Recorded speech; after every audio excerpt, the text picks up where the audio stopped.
start um, in life from birth or Well, thanks for giving me the credit as if like my life story is of interest, but we'll give it a try.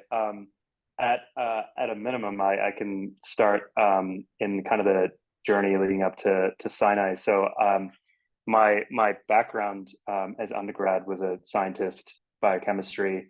Was introduced to the world of finance and banking, when I was younger, and so I kind of deviated off the path towards some time in investment banking, but it took me to New York City.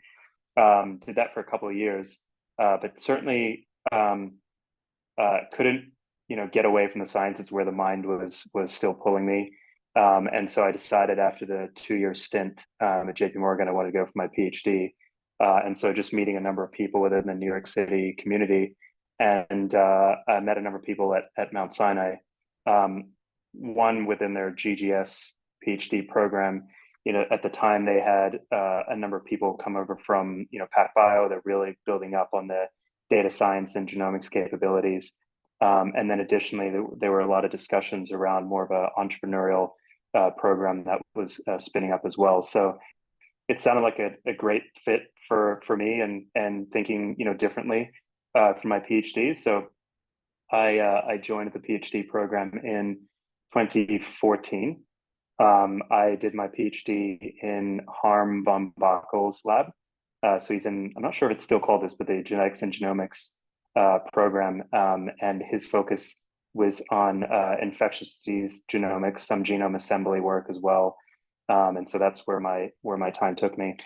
My research uh, ended up being a bit of technology as well as a bit on the biology side. We were focused on linking long read sequencing through the PacBio sequencing machines that are, I think, across the street to the Hess Center, as well as the Illumina short read in creating complete genomes within bacteria, which I believe is outdated at this point now. And my particular project was using longitudinal clinical samples coming out of the Mount Sinai Hospital to map the changes in the genome as antibiotic resistance developed in patients as they were receiving drugs. That led to a couple of tools that were built. One, just some tools using EMR and clinical data of tracking antibiotic usage and emergence of resistance, which was put into practice within our pathogen surveillance group, and as well as some databases as well for tracking from a genomics perspective antibiotic resistance mechanisms, both emergence of genes, mobile elements, and mutations, et cetera. And so still in use today as they focus on bacteria work. Um, what happened while I was at Sinai? I also started working with a couple of my classmates, two of them in the med school, three of them in the PhD program. I think maybe we were just kind of aligned in having some additional ideas beyond our immediate research work, and we ended up pursuing a diagnostic technology in their. There was a kind of a lab or a technology group in the basement of the main building with 3D printers, et cetera. So we ended up just building out some technologies, talking to Mount Sinai, IP, et cetera, around what we could do with this. We wanted to use it for neglected tropical diseases, kind of iPhone-based detection of NTDs. And through that, I got introduced to this whole world of entrepreneurship, VCs, just the whole biotech world, which was really starting to at least pick up from my point of view, and was introduced to flagship pioneering through some of those discussions as well, and decided to join flagship full time after my PhD, which is where I've been now for almost 4 years. Feels like time flies. Um, so I happy to chat about flagship as well if helpful. Um, Flagship, I think is commonly bucketed as a venture capital firm, but in reality, venture capital is just one piece of the much bigger pie. Flagship focuses on starting and creating biotechnology companies in therapeutics, diagnostics, agriculture, climate sciences. And so the model is to use, a traditional VC funding structure along with bringing in really talented people and scientists. It's mainly made up of scientists to, start these companies where we believe we can have a significant impact in healthcare and life sciences. And Flagship will fund these kind of endeavors through its Series A before bringing in outside investors. And so I've been a part of that journey. I've worked on a couple of companies while with Flagship, both in the oncology space, and one of them, it's just moved a little bit faster than the other. It's in the cancer detection space as a liquid biopsy, Harbinger Health. So more recently came out of its stealth mode, if you will, and we're wrapping up on our Series B financing as we speak.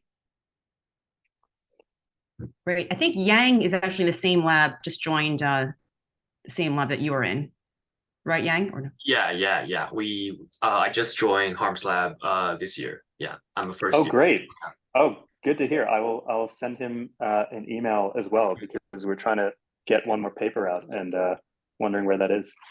That's fantastic to hear. So I would say for the students, feel free to just take yourself off mute if you have any questions. Otherwise, I can keep asking Kieran questions, but it might get kind of boring. So, did you consider any other? Oh, Alex, go ahead. Go. Oh, so, okay, yeah, sure. Kieran, thanks for taking the time to speak with us today. So I guess obviously your past career in investment banking provided you with like some of the fundamental skills and experiences within business, but I'm sort of curious if you could speak to how you built up some of the entrepreneurial and I guess venture capital skills in this space, because it's obviously a very different skill set from investment banking. And I'm sort of curious to hear about how you developed those skills prior to working at Pioneer, and even during your time at Pioneer, and like how you sort of made that transition from, I guess, focusing on like scientific research to functionalizing it. Yeah, absolutely. Well, Alex, I'll share my philosophy with you as it relates to my career, but I could be totally wrong in this, so take it with a grain of salt. But at least early on when I was making decisions around do I go to banking, do I go back to sign up for my PhD, do I go to Flagship, et cetera, I just had kind of this premise of make sure whatever I'm about to do, one, of course, is of intellectual interest with a significant purpose to it. But secondly, that it opens more doors and options for me, because at least at that time, I wasn't really sure like what I was going to do, who I was, And so at least if I was kind of advancing with a steep learning curve and it opened more doors for me, I knew it was a good move for me. As it relates to kind of skill sets, my transition from banking into my PhD, there's very little overlap, as you can imagine. But it did, the banking side did certainly teach me kind of how to operate in a working environment, work directly with managers and your PI, et cetera, and just kind of take hold, I think, of my PhD career with a little bit more structure. And so I absolutely loved my PhD.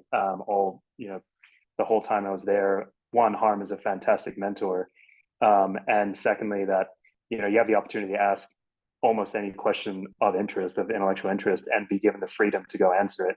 There are very few jobs where I think you're given that freedom, and a PhD definitely provided that. So I appreciated that freedom a lot. When it came to transitioning over to Flagship Pioneering, same deal again. Like there was very little overlap, I think, with what I learned in my PhD, and even less so with my time in banking.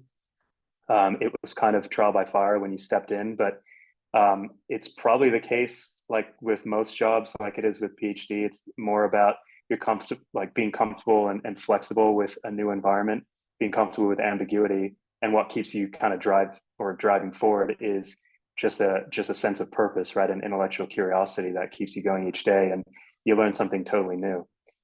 So I'll summarize it as, I think of all three of those, kind of jobs or experiences I went through, I was dramatically underprepared for each one, but somehow like enjoyed the ride. That's kind of just been how it's played out for me, and I think worked out well so far.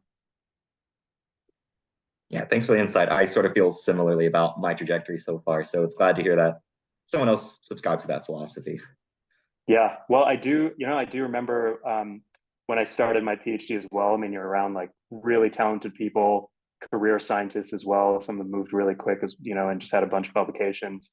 So very, very impressive. And I give them a lot of credit. So in those early days, a lot at Sinai as well, there's a lot of me just being like, can I cut it here? Can I do what's required, et cetera? But you find your kind of niche, you get really into it, head down, and you end up learning a bunch. I think the same thing was true early days at Flagship, and continue to learn quite a bit as well. Did you ever think that you would just do a master's and not do the full PhD? Um, I thought when I first kind of signed and went to Sinai, there was a part of me that was like, I don't know if I can get through a whole PhD, cut it intellectually, et cetera. But I was happy to take the risk in the sense of give it a try. If you can't make the way through, maybe you wrap it up with a master's or whatnot. But in the sense of go straight to a master's program specifically, no. My thinking was if I'm going to leave this current career, go the whole way, try it out, see if you can get the PhD. And if you can't, that's okay. At least you gave it a shot and there's no regrets there. Yeah, I have a question. First of all, thanks, Kieran, for coming and talking to us. I guess I kind of have a question about like the interdisciplinary backgrounds that you kind of come from. First, like you said, investment banking, and then going to your PhD, and now like working at a place where kind of both of those skill sets are applicable. So I'm just wondering, like, if like, so I'm currently in medical school, and I come from a background in like artificial intelligence. I worked at a startup and now in med school, but trying to find ways to like combine those two together, and not just necessarily a clinical role, but also in the entrepreneurial space. So it's like, how do you kind of leverage the skills that you have, and in your current role, which one do you think is more or less valuable, and like whether that's the scientific mind of and like applying problems that way versus the business aspect, and kind of like what's the role for people who can see things through two different lenses, and like how do you kind of innovate from that Yeah, absolutely. Well, I'll first tell you that when I was interviewing at Flagship, they didn't ask a single question about my background in banking. It was all scientific focus, science focused in terms of questions and how we interacted. And so at least at a place like Flagship, I'm not even sure how much of those original kind of skills that I learned were applicable. But I think more broadly to your question, maybe it's coming out of COVID, maybe it's just where biotech is today and our understanding of life sciences. But I think there's much less pressure on individuals like ourselves to check all the boxes in all these diverse areas to say like, okay, now I can go operate in a VC or at a consulting firm. There's a lot more value and understanding that the technical background, whether it be in the medical field, the clinical, or the various areas of science, is kind of the leading asset, if you will, of trying to make decisions in whatever kind of industry that you're in. And part of that, I think, is also driven by recognizing that biotech is reaching a point where it can generate data very quickly. You can make informed decisions and new discoveries at a lot faster pace than what it was before, right? And so there's a lot of recognition around the backgrounds that each one of you has and the value that it brings. So, if you were to ask me about like what comes next for you, if you're thinking about an alternate career that may not be, research in the lab or practicing physician, it's one, definitely don't let go of the technical training that you have and that curiosity, because it is so fundamental to, I think, where this industry is going next, right? It's got to be rooted in science. It's got to be rooted in data that's coming out, and your ability to understand that, ingest it, is going to be the most powerful piece. And then secondly, maybe that because it's also still in a newer phase, there's a lot of people are very receptive to creativity, new ideas, kind of people pushing the boundaries as well, because it's not as established of a field like, maybe like banking is, for example. It's, very kind of rigid, exactly what needs to happen. And so in that second piece, that if you're thinking about an alternate career, maybe thinking about entrepreneurship, I would just say, go do, right? If you've got an idea in mind, big, small, you don't know if it's good or bad, you have nothing to lose by going to pursue it, right? The only thing you gain is an understanding of, one, did I enjoy that process? And then two, you have a better sense of like what it would take when you go do it a second time. And maybe the next time, you start up a new company with new colleagues, or you decide, hey, I'm going to go to a firm to go do this and invest. But importantly, you have put yourself in that seat, taken those technical skill sets, and be able to say, all right, I know what it's like to be in that seat, and I can bring some of my knowledge to the table now, and with that different perspective. So it's a great time, I think, to be in a very technical field, like you all are, and don't lose sight, I think, of the focus of the value that the understanding of the biology, the science, the clinical science is extremely important and fundamental. Thank you. Yeah, no, and I'm actually really happy you reflected that sentiment, because it kind of gets washed away when you're surrounded by, people who are all like striving for this end goal of, residency and like becoming practicing physicians. But I guess I just don't see, like, I just see an alternative route, and I'm just not like, yeah, it's kind of just like weighing all those options. I guess to follow up with that question, what would you say is kind of like the barrier to entry to kind of get into the investing space? Like, at least like currently, like being in med school, like, do you need to have an experience, trying to develop your own product before you can kind of say you have the value add to be able to contribute in that kind of environment? Or like, are there other roles at Flagship outside of like investing where somebody with like a technical, like data driven background as well as medicine can kind of contribute to the projects and innovation happening there? Yeah, there's definitely a pathway, and it could be short or long, for, in particular, with your background, on getting to a seat where you're focused on investing in the life science or the healthcare space. I think, in my opinion, the roles are out there. The need is out there for that technical background if it is of interest to you or others. The question becomes, how do you get there, knowing that those seats are there? And you could draw parallels, I'd imagine, of what you went through to get into med school, right? And what you may consider when going through to residency. While it's rigid in the sense of what needs to be done and boxes checked for medical school, to some degree, it's also the case of the job market. It's about going out there, putting yourself out there, and meeting, the right people, and getting your name out there. Where you might find that, that just that click that works with a particular firm or people, and they say, would love for you to come over. You're definitely going to find places, people, teams who are saying, I need you to have 5 years of experience within a startup. I need you to have taken a drug to clinic, et cetera. Maybe that's just what they need, right? That's not the right fit for you, but it doesn't mean that the job you're looking for with your current background does not exist. They're most certainly out there. So it's just about kind of going through the process, meeting those people, and getting your name out there. Awesome. Thank you so much. Yeah, of course. So, like, for the first year med students, they have a couple weeks off in the summer. Would it be more valuable to spend that doing science and getting that technical background, or trying to do like I don't even know if it's available, like an internship somewhere? I've seen both. I've personally seen both models when we've interviewed people or hired people, et cetera. And there's an equal amount of respect for people who go both ways. For me, like when I'm speaking with people, I very quickly want to assess, like, where's the passion, where's the real interest, because I'm waiting to see what you're about to educate me on, because I'm never the smartest person in the room. And so if your passion is around this particular area of clinical science, great, I want to start learning about that, and that's clearly where you're just gonna put your head down and really focus, even in the kind of facing ambiguity. If it's about exploring, if you're in that phase where, like, hey, I want to explore what else is out there and go for internships, that's totally fine, as well, right? So I think you can be successful in any pathway, but I personally would say, just right now, like, don't feel the pressure or the rush, as particularly I did as well early in my career. Don't feel the pressure or rush to like formulate the right CV, but just build a deep expertise in an area of interest, because it is of value. There is no question in the current market, and in the kind of wave of new therapeutics in biotech, all of your backgrounds is of extreme value. So the more technical knowledge you have, the stronger, I think you'll be in wherever you decide to go.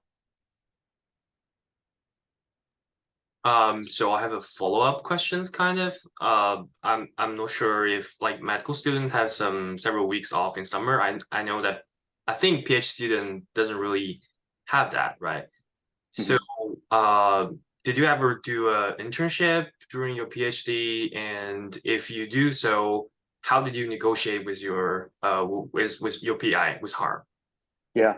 So I attended the flagship summer fellowship in my uh, third year, I want to say, of my PhD. So it was a little early, but Harm's a fantastic mentor. Um, and then I decided I came back, wrapped up my PhD, and joined full time. So you certainly can carve out the space and time if it's right for your career, whether it be with Harm or somebody else. And I think just like if you treat your PhD like a job, just like if you were sitting in any workforce, there's a relationship you have with your manager, and you got to make the argument as to why A, B, and C is important for you, and importantly, to make sure that your work in progress is not delayed by the fact that you're stepping away for 3 months. So I think that conversation can be had, and if it's the right thing for you, just structure it accordingly and make the argument. The other piece of it is that I think there can be more room in your PhD to be a bit more creative about other pathways or other opportunities. For example, I worked with some colleagues in kind of building up that diagnostic technology. I take advantage of it for sure. It's just, again, you're at this point in time where you're getting paid to answer questions that you care about. Recognizing it's not a lot, I get it, but you're getting paid to do it, and sometimes you have time to sit down and think, right? And if your mind takes you somewhere else, push on it and to see where that goes, and maybe there's some new opportunity that you'll push and take forward. I'll also say in parallel that two of my, I'll call them colleagues on the technology we built out, were medical students. I found it truly remarkable that they were able to manage med school and pursuing this other idea. But I think, again, it speaks to, if you found something of interest, you'll figure it out and find the time. I see. Thank you very much. Of course. I have a Josh. question. Oh, go ahead. Oh, sorry. Go ahead, Gabriella. First, thank you so much for coming to speak to us. I really Of appreciate course. it. It's actually a really good segue, because before you even spoke about the diagnostic technology, I was about to ask more about, one, if you have any involvement still in it, like what was the process of starting it, and if you now, like, if it's still up and running, and if it's not, what was the process of kind of putting it to bed, or like how did that wrap up for you? And then also, how did you find the fellow med students? Were they rotating in your lab, and like everyone else involved? How did that really come together? It's probably Yeah. No. So the technology. I'm actually trying to think where it currently stands. So we're not pursuing it anymore. There's no company behind it. We were speaking with the tech transfer office about filing IP, et cetera. And we decided to kind of stop it as is. One, we were hearing feedback as we spoke with people externally that, well, this is kind of a tangent, but in neglected tropical diseases, it's kind of actually sad to say, one of the absolute needs is for molecular based high resolution diagnostics to distinguish what disease is it when you have a lot of confounding symptoms, because right now the form of treatment is to administer like 5 pills in one go. So we had built up something that was based for the field, could be used on a phone, and in tandem test for 4 diseases in one go. And we thought, just based on modeling, we could get our tech down to about a dollar, maybe $1.50 per test. And when we're speaking with some philanthropic organizations, some VCs, the message that we heard was, $1, $1.50 for a diagnostic test is way too expensive. Because right now what they do is mass drug administration, where each pill is probably 5 cents or 10 cents. And you've got yourself a solution as well, assuming that one of those pills addresses the NTD. So the economics of it was just way off, and there wasn't really a path forward. Additionally, all of us were then hitting our strides into kind of later years of PhD. I was going off for the summer, and others were getting close to graduating med school. So it's just the right time to say, like, okay, it's probably best we put this thing down, but have absolutely loved the 1.5-year journey that we've worked on it. And again, to the point, Yash, that like I come out knowing or learning a whole lot more about myself and what is interesting, even if I don't really have much to show for it, because you start to realize that that's not always the purpose of why you're doing it, to kind of build out a resume. It's in fact to just do it to be like, hey man, that was totally different to what I would have accomplished if I just stuck with my current linear path of where I was going. And to your last question, Gabriella, we met, the group of us met in a class we were taking together. And we ended up just kind of chatting and became friends, and we're like, hey, let's start up something new. So I would say that the contacts, the friends, the colleagues that you're making now, either there's a new opportunity sitting collectively within your minds, and you know nobody's just had that push to be like, let's go do this, or one day you could end up working together at some point or collaborating, and it's just a matter of when that will happen. Thank you so much. That's really Of course. fascinating. I think my question is related. As someone who doesn't really know anything about VC, I'm curious what led you to work for VC as opposed to being a founder and starting your own company. I'm curious if you could talk a little bit more about that thought process. Yeah, and I think, you know, Dr. Colvin, you asked this question as well. We're going to about, or were there other industries that I was going to consider? So, so the first piece I'll say is that when I decided I didn't want to go for a postdoc, I was thinking, okay, maybe go back into the pure investing side, like reverse back to where I was from the banking perspective, go into consulting, which I think a lot of, you know, my our fellow PhD colleagues at different institutions will go do. And then the third was this category of maybe more on the venture early stage side of it. When I discovered Flagship Pioneering, recognizing that they had a spirit or structure of being able to invest, but their whole premise was to start companies themselves, where we, you know, quite literally stood in front of a whiteboard for months on end around, you know, ideas that we all had. To me, was the best of both worlds, an opportunity I couldn't turn down. Similar to the way that I thought about my PhD, there really aren't too many jobs where they're going to give you the freedom to go ask, you know, these ridiculous questions and not, you know, shoot you down. But second, they give you the responsibility and accountability to go execute on it. In this case, building out a company. So, you know, the short-winded answer was there was a big part of me that was like, oh, maybe I'll just go for the investing side and follow that track. It kind of just fits with what I've done. But I think that opportunity to be more entrepreneurial, to start companies that are high risk of failing, but to give it a try, was much more appealing to me. And I absolutely did not know, you know, what I was doing or what I was getting into. But, you know, absolutely just ended up loving it and have learned a whole bunch. For those that are, you know, thinking about going into investing, which is equally as stimulating and interesting as well. A number of my friends have gone on to do that. Again, I think the most successful, in my opinion, the most successful VC investors that I interact with them, some of them are my former colleagues, others, you know, we've known through different conferences and whatnot.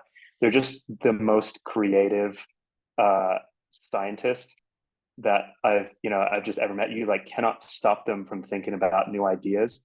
And it's that ability to forward think that I think makes them really good investors in their role, because one, they can see where any idea could or should go because they've thought about those future steps. But then secondly, you'll find, or you'll consider, if you think about VC or private equity, that part of your role is to also help build these companies as a board member, as an advisor. And it's really hard, I think, to do that if your baseline premise is, hey, I just want to put money to work in various places.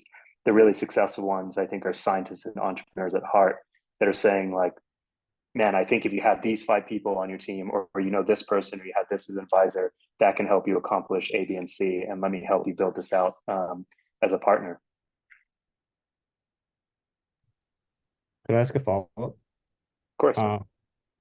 It seems like historically the migration from like industry to academia, or sorry, the reverse, academia to industry, has been one directional. But it seems like the trend is kind of where people go from industry to academia and vice versa more commonly now. Would you say that trend is true, and have you considered going back to academia? I definitely think the trend is true.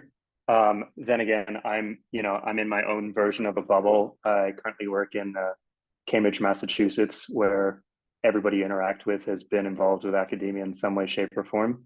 But certainly within this particular field, anything that touches life sciences, it's such a technical field that the training is often required. So you'll see people making the jumps kind of back and forth, which I think speaks to my original comment of, just be curious and keep diving deeper into these areas that you're focused on, because it is of value to some future solution one day, or at a minimum, just how you think about tackling a scientific problem.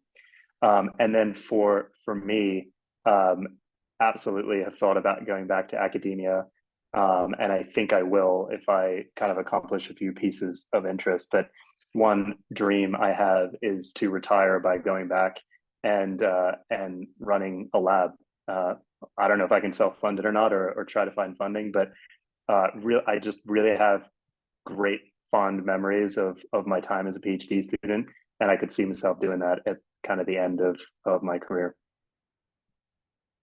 Thanks so much for sharing. What did your two med student friends wind up doing? Did they go into residency or? Yes. So, well, not all of them. One went into residency and is a practicing physician now at Mass General in infectious diseases, actually.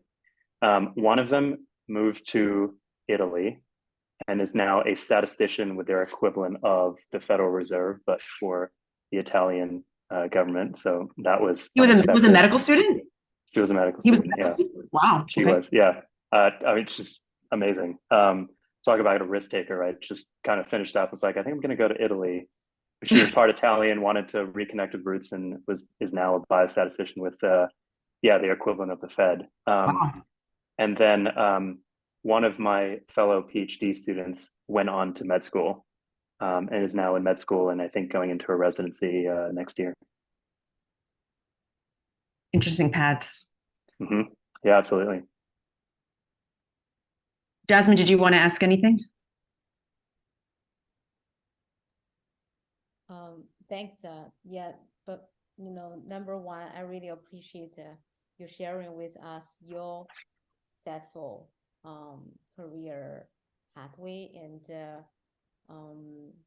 really assured us the possibilities to explore our own career. I actually am thinking like are you familiar with the consulting lab in Sinai? And do you think? Sorry, go ahead. Yeah, sure. Yeah, you sounds you know that, and do you think besides of the PhD, I'm currently on the 4th year and expect to finish my dissertation in 1 year.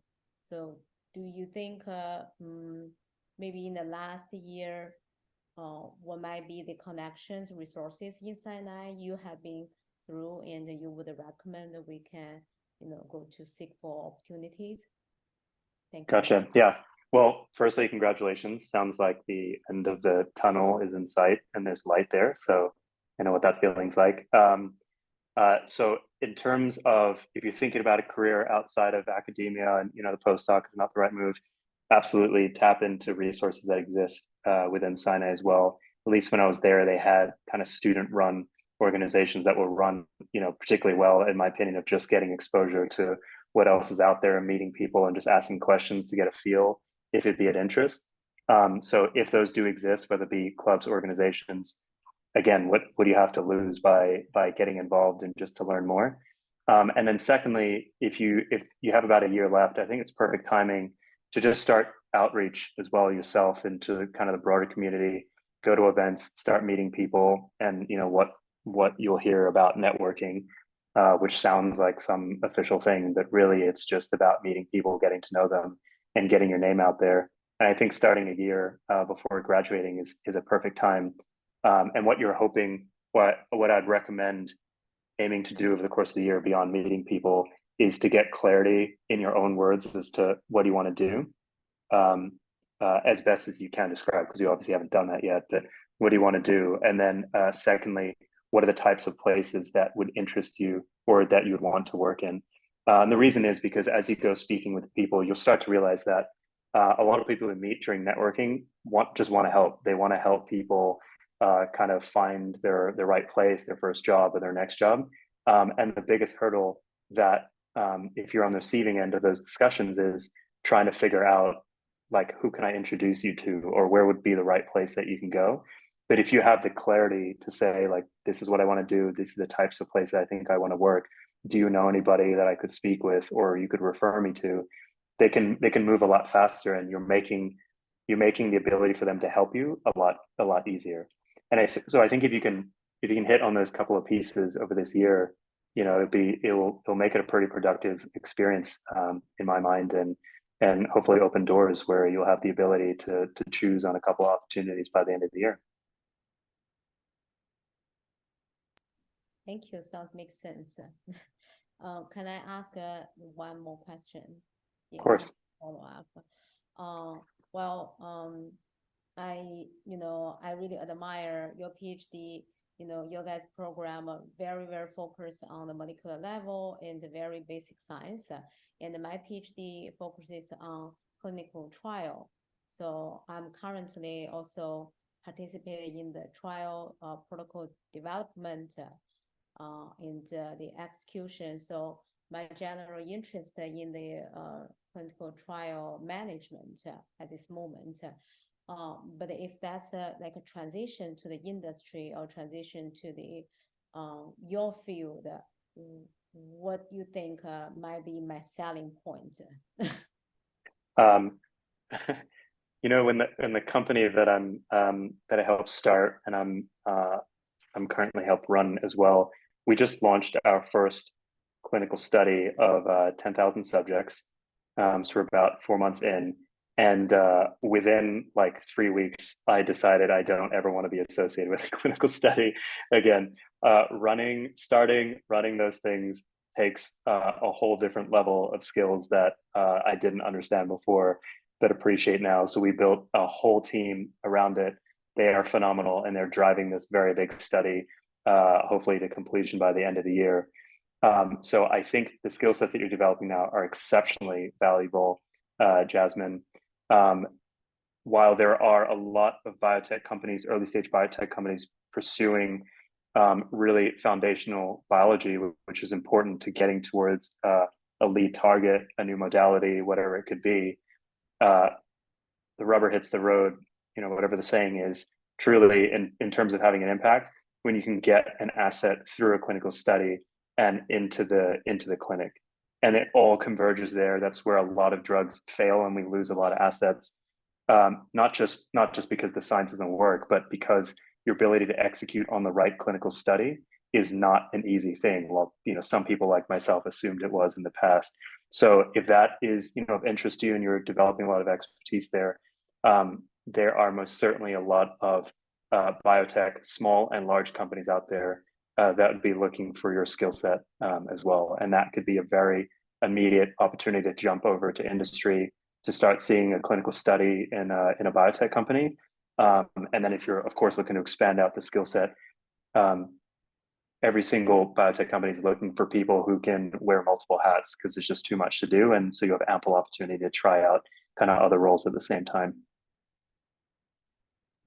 Thank you.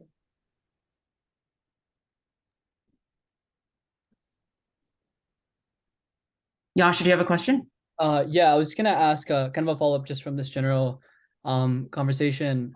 And I know, so I guess you'd mentioned a lot of work that's done at Flagship is related to biologics, drug development, and like biotech.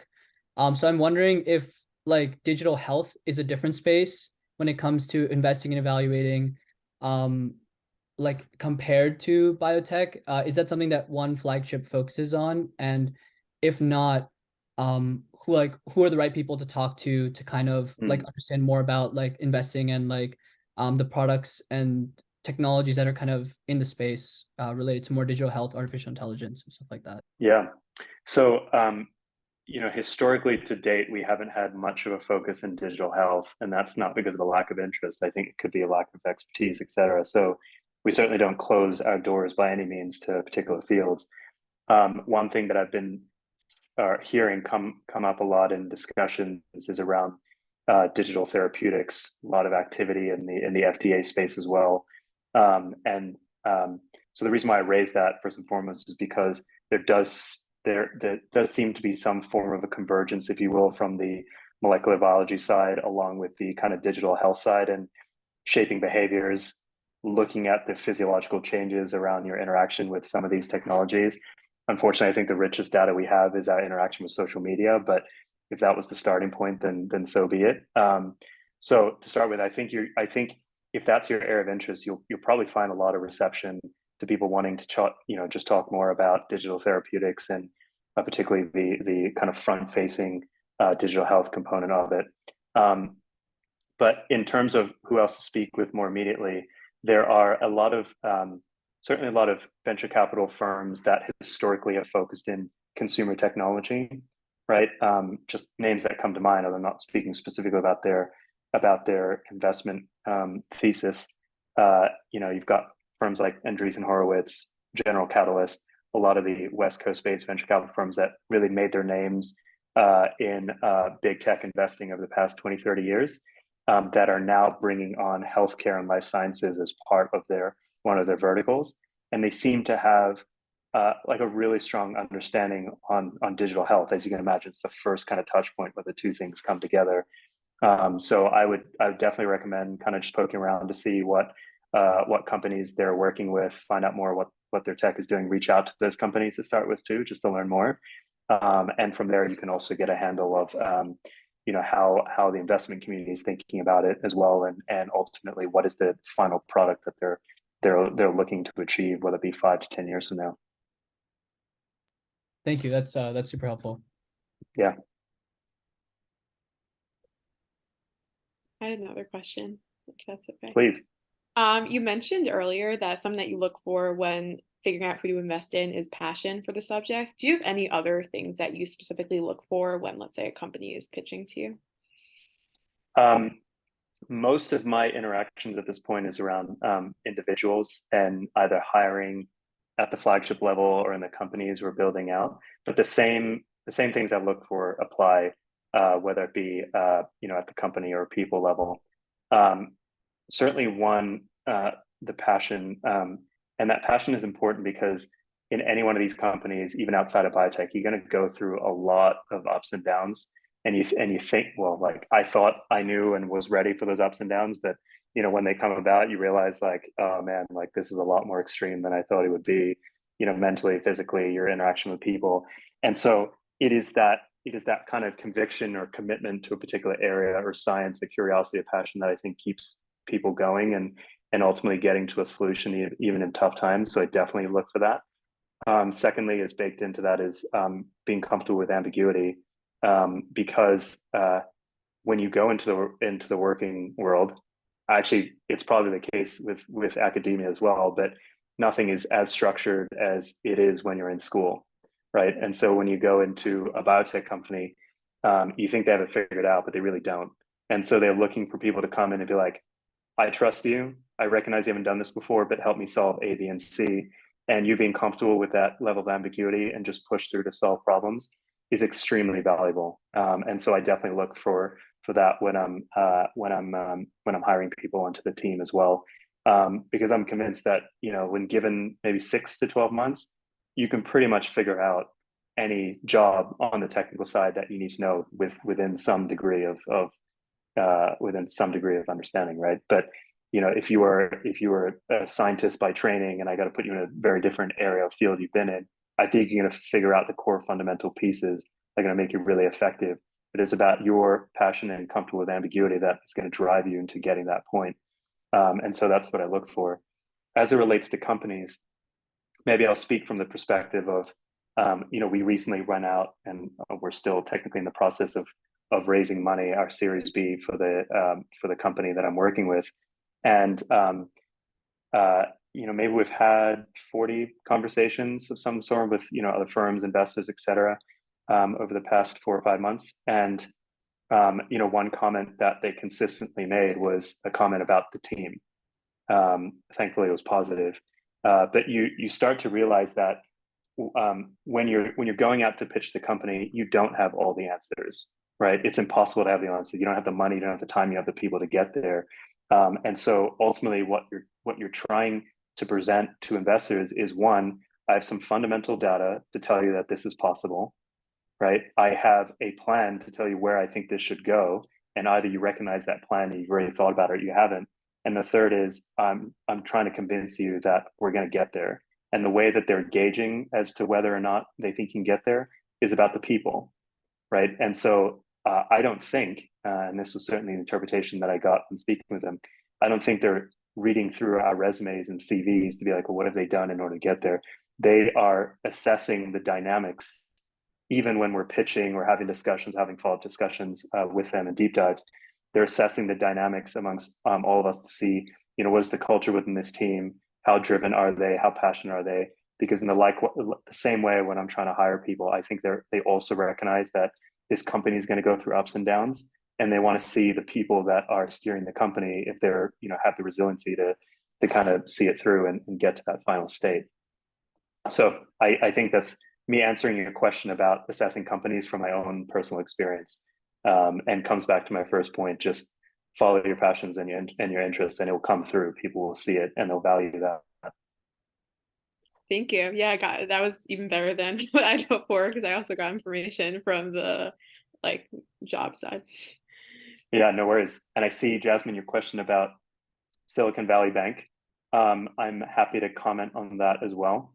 Well, I can go really technical on it if you want. Unfortunately, I was exposed to a lot of the regulatory changes when I was in banking and building up some solutions around liquidity management. So I unfortunately know a lot of that stuff quite a bit, and I'm not proud to say it.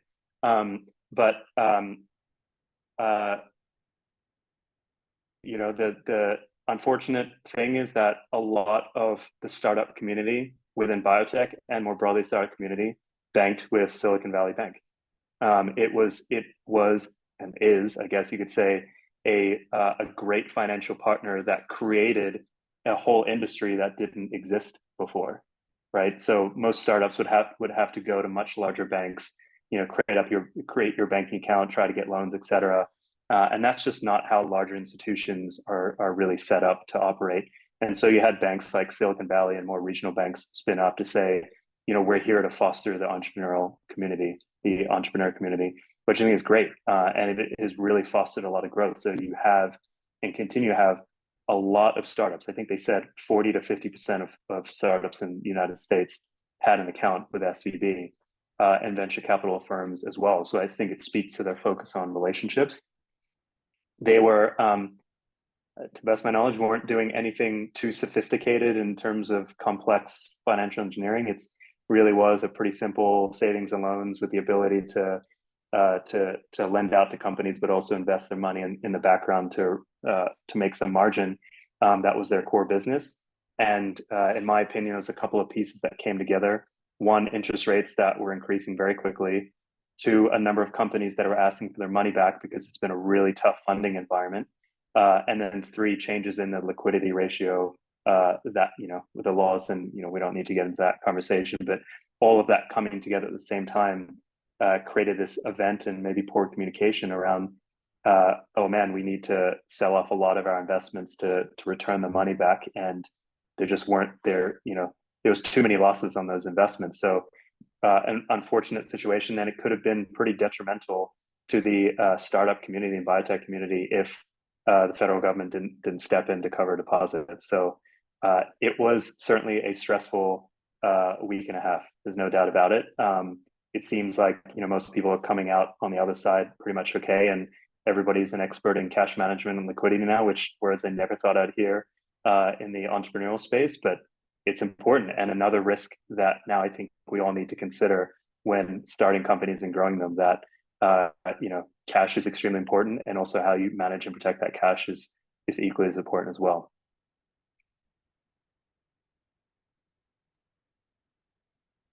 Great. Any other questions? Alex, look, you got a question? Yeah, I guess one more quick question. Also, thanks for some of the insights into that. Really, really fascinating times. So I guess earlier you sort of spoke to the importance of flexibility and really immersing yourself like completely whenever you make a pivot in your career.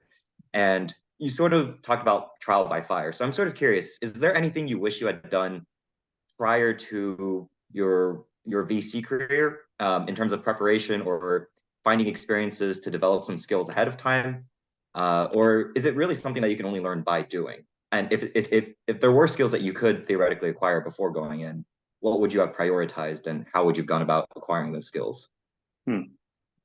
So I think the job itself, specific job, what I'm doing, can truly only be learned by doing. That I'm quite confident on.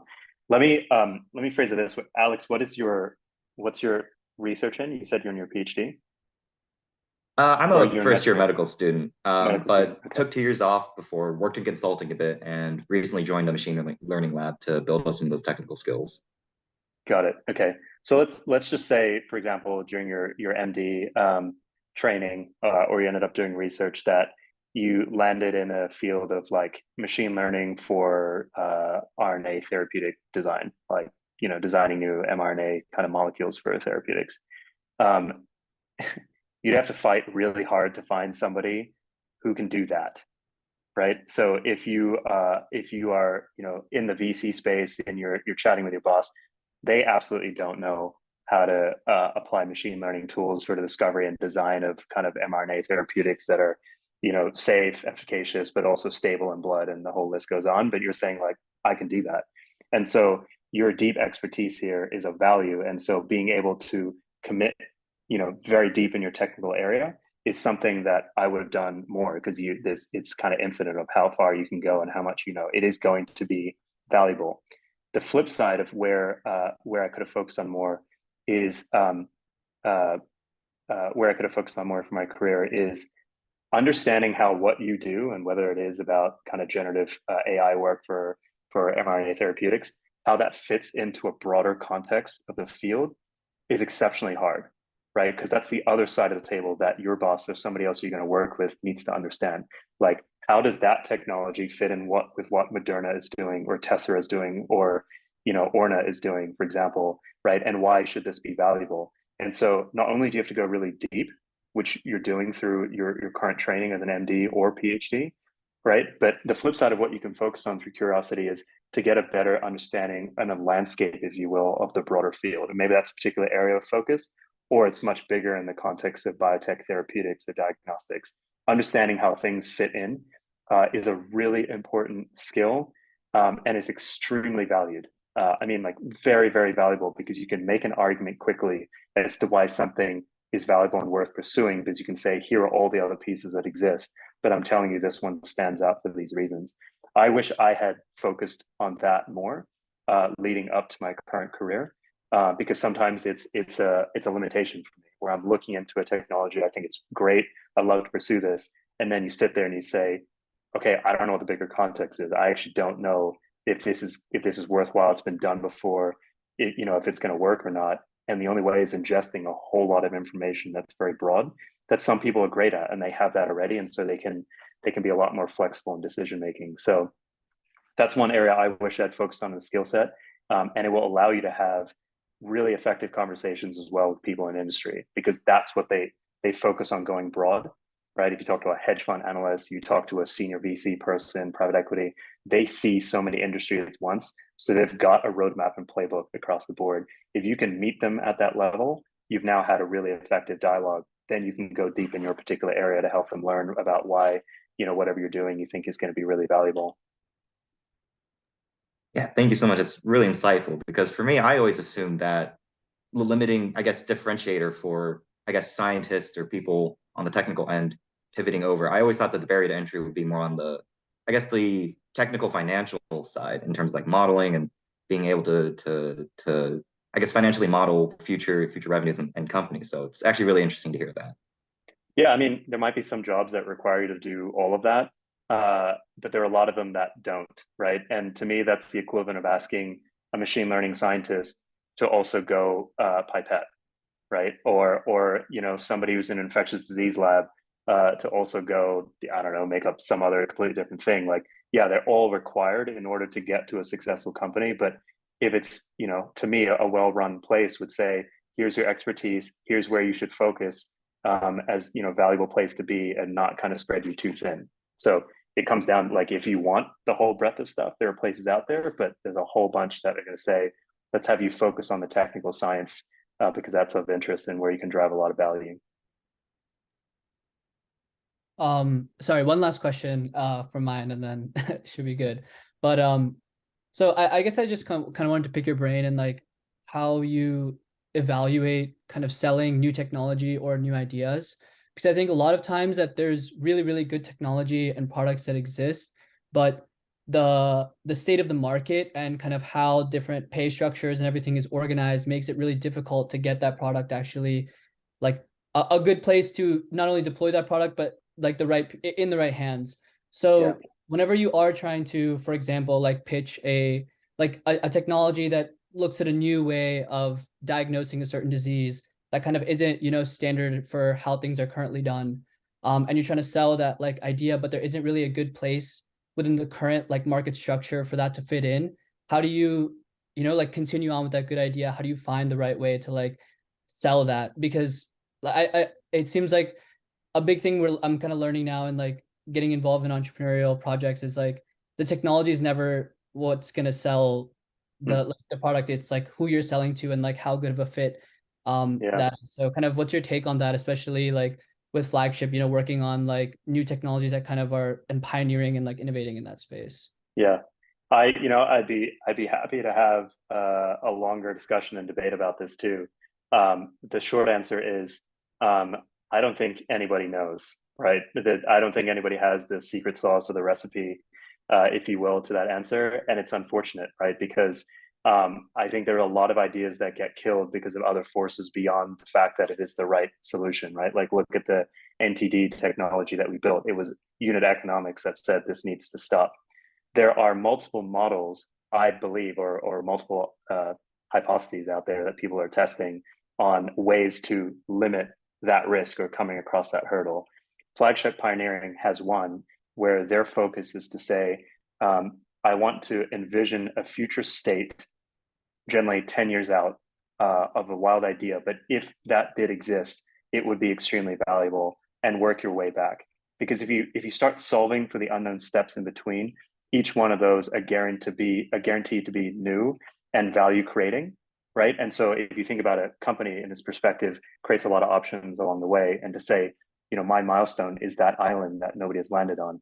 I think the great example that has come to light, Flagship started Moderna now 12 years ago, right? And certainly 12 years ago, certainly 5 years ago, people did not really believe that mRNA therapeutics were going to be a thing. But the what if question were, what if you could program cells to make a drug of choice or any drug of choice? That led them to say, let's use mRNA. That led them towards the lipid nanoparticles, et cetera, that ultimately hit to a vaccine. And then to that point is Moderna's vision wasn't, hey, let's create mRNA vaccines. It was to go after cancer. It was to go after much bigger kind of markets or pressing diseases. And they're not there yet. They're still working on their way. So that's just one model. We can have that debate as well. There's a whole other class of companies and people who are saying, let me go to the shelf, let me find assets that have been lost or put on the shelf because I don't think it's valuable, and let me see if there's a different clinical study design or a different way to spin this to make it valuable. That's a totally different set of criteria to say, here's how I'm going to take a technology and make it a valuable asset. But they're probably thinking, I know pharma will buy this at this point in time if it hits these particular readouts. So infinite number of ways. I don't think people have the answers yet, but I certainly have been developing at least my own opinion based on what I've seen at Flagship as well, and happy to chat about it more as you're thinking about your own solutions. Awesome. Thank you so much. And we'll definitely take you up on that offer. Thanks. Of course. All right, great. So we're coming up on over an hour. Anyone have any other questions? No?